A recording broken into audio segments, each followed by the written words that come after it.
ఒక ఆవిడ వచ్చి అమాయకంగా ఏమండి అక్కడ ఒక కొబ్బరికాయ కొట్టామండి, అది కుళ్ళిపోయిందండి, ఎక్కడ కొట్టామండి, ఇది కూడా కుళ్ళిపోయింది, ఏం చేయమంటారు? మరి ఏం చెప్పాలో చెప్పండి మీరు ఎవరైనా.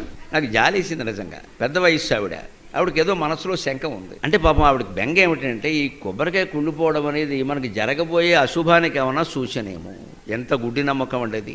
మన జీవితం ఇంత చేస్తే కొబ్బరికాయ మీద ఆధారపడి ఉందా? ఇక్కడే ఎందుకు అని ఆలోచించాలి. కొబ్బరికాయ కుళ్ళిపోవడానికి నీ జీవితం కుళ్ళిపోవడానికి సంబంధం ఏంటి?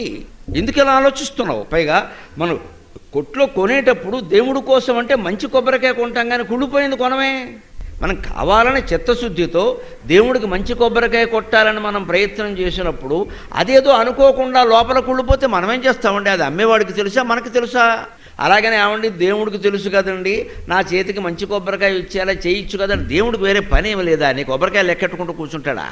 అంచేతను మనం ఈ ఎందుకు అన్న ప్రశ్న వేస్తే ఈ ఆలోచన పక్కకి వెళ్ళిపోతుంది.